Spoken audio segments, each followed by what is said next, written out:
If you have ever felt behind in life, you are not alone. So many of us have dealt with those feelings, and many times we can't seem to figure out what to do with those feelings. And today, I just want to talk to you about what I feel like you should do if you feel like you've been left behind and how I've been managing that myself. Now, if you are watching this on the YouTube channel, you know that you can see me, but something else is on my desk. That is my cat. And because I'm going out of town tomorrow and then for another week, I said, we're going to let her be here in the shot, and you guys will just get an opportunity to see my cat Maui in the shot. All you can see is her butt and her tail, but eventually she will probably stand up and she'll be full on in the shot. So it's fine. If you're not seeing this because you're listening on the podcast, come on YouTube, You, Me, and Jesus, and you will see Maui in the shot. Anyway, so what to do when you feel like you have been left behind. So I have felt that way in so many different ways. I have been divorced now for 10 years, waiting on the amazing man that God has for me, watching all these people get married, remarried, and do all these amazing things. I have been working on building a business for many years, and I'm watching some people make millions like seemingly overnight, and me watching it really get built brick by brick by brick, and just feeling kind of left behind, just feeling like, why is it not happening for me at the time when I want it to happen? And I honestly feel like a lot of us have these moments in time when we feel that way, but the other side of me that has faith says, God knows what he's doing. You know what I mean? Like, God knows what he's doing. Like, I will give you the perfect scenario of what happened to me today.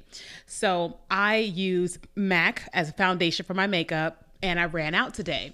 And I'm going out of town tomorrow and then going out of town again for a week. And I was like, I have got to go and get to MAC and get this makeup.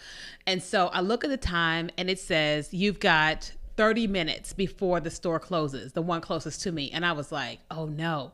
So I get in the car and I'm like, there's traffic, and I'm so frustrated trying to get there before the store closes.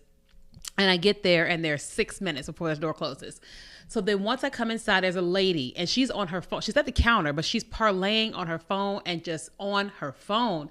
And I am sitting there thinking to myself, ma'am, you are so inconsiderate. Just pay and then play on your phone on your way out. But I was just patient. I didn't say anything. So then when it became my turn, I told the lady what I was looking for, and she said, ooh, we're out of stock. And I was like, you're out of stock? She goes, yeah, that color. And I was like, oh no. And she began to tell me that this color always gets out of stock for some reason. And so she then says to me, she says, but what I can do is I can give you a sample. And I was thinking, a sample? Like, I need this for like a whole week. But I said, okay, I'll take a sample.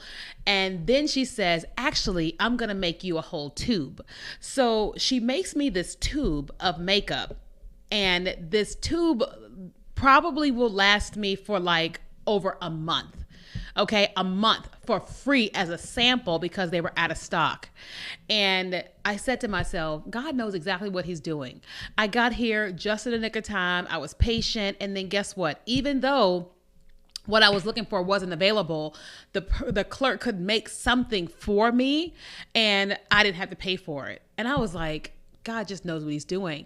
And even though I could have felt like, well, why me? I need to get this makeup. It's like, well, he took care of it, And I have these moments where I'm like, I wish my husband would be here. And then I also remind myself of all the work that I've been doing and working on myself and becoming the best version of myself.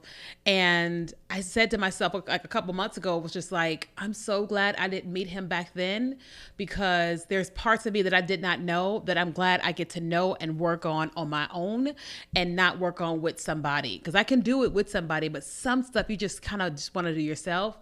And it just made me feel like God knows what he's doing. God's timing is perfect. And I get this opportunity to not view what hasn't happened for me as me being left behind. Right.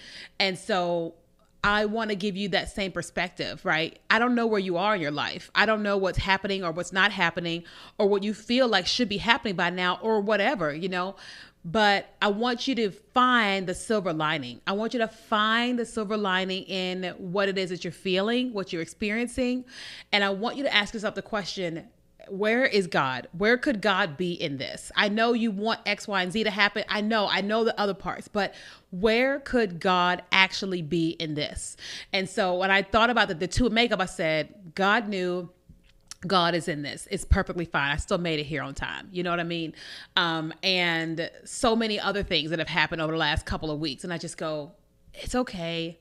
God is in it. I'm going to be okay. You know what I mean? And I want you to give yourself that gift of seeing your situation, what's happening, what's not happening, how you feel left behind. And I want you to say, here is where I think God could be in this, okay, on the positive side of things, because that's what's going to hold you, because he is going to come through in whatever way that you've been waiting on. He's promised. He fulfills promises. He's a promise keeper. And so he's going to fulfill those promises. And we just get this amazing opportunity and gift to see what's happening in the middle and not necessarily be upset.